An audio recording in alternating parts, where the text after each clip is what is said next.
So I'm just about to set off on my road trip from Seattle. I'm in downtown Seattle at the moment. My hotel is on 5th Avenue. It was the Stay Pineapple, if anybody's interested.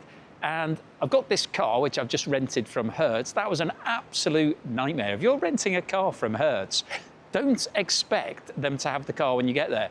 I rocked up. I was meant to pick it up at 10 o'clock. Rocked up. There's a huge queue of people. I thought, oh, I wonder what all these people are doing here. They mustn't have booked, those idiots. I'm going to walk straight to the front and get my car. And then when I did get to the front, they basically said to me, we don't have any cars and we're closing at 12 o'clock and you're going to have to make alternative arrangements. I phoned the customer service people at Hertz. They said, oh, that's fine. We can cancel your booking and book you into a new vehicle. You have to make your way to the airport, which would have cost me like $140 in an Uber. And it's $1,000 extra for the car. So obviously I wasn't very happy about that. Eventually, thankfully, some people brought some cars back, and at 5 minutes to 12, 5 minutes before they were closing that office, I managed to get this vehicle. So I'm just about to set off to Vancouver now. It's 143 miles for the road trip, and it's around 112 miles to the border crossing.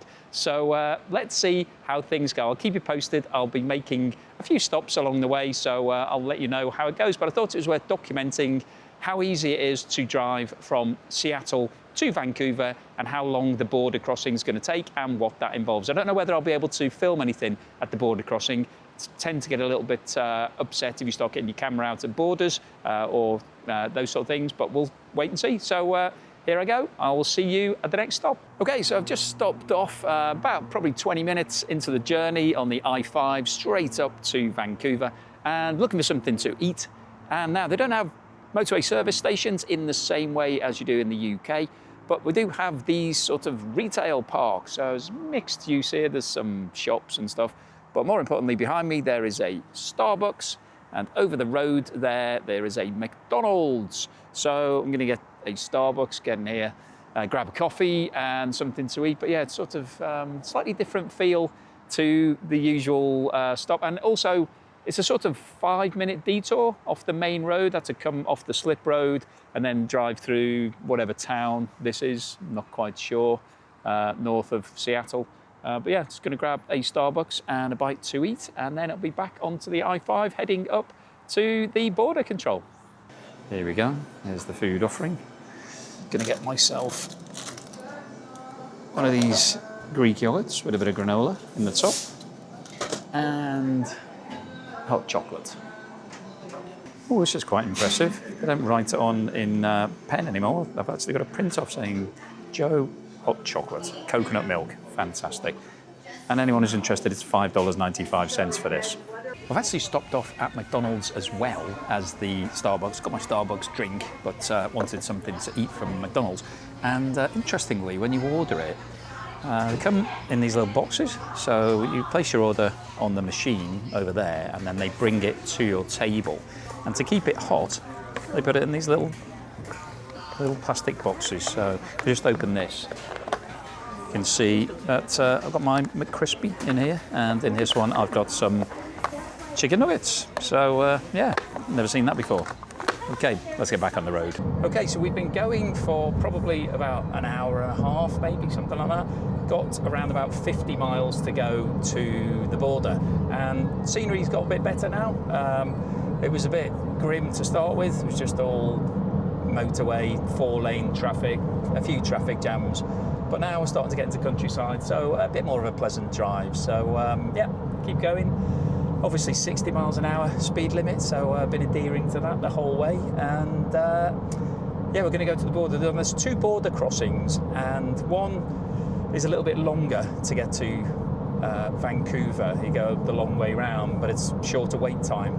At the moment, one's showing an hour and the other one's showing 45 minutes, which doesn't make it worth taking the longer route, because the 15-minute you'd save, you'd have to drive further than that. So as it stands at the moment, I'm going to take the one with an hour wait. So we'll give you another update when we get into that queue. So here we are at the border crossing. So basically there's a whole load of cars queuing and a couple of things. So the cameraman just turns around and points through the front window. You can see we're just waiting for our space. So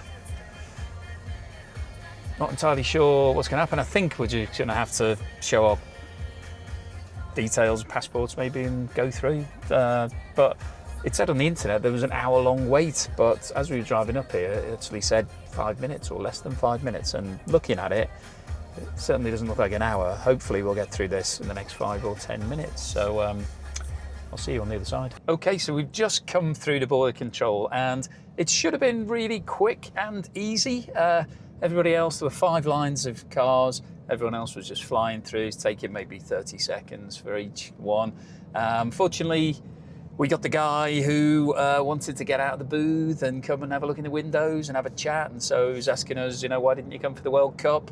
You don't seem to have much luggage. You've got any guns or explosives in the car? Do you know any people in Vancouver? It doesn't seem like you're going there for a very long time. Anyway, he was asking those sort of questions to everybody. So it took like 20 minutes longer than it should have. But we're through the border. It's pretty easy. As long as you don't get the guys asking all the questions, it's like just a 5-minute stop. And now we are in Canada. So on our way to Vancouver. So I'll see you when we get there. And there's a bit of the scenery.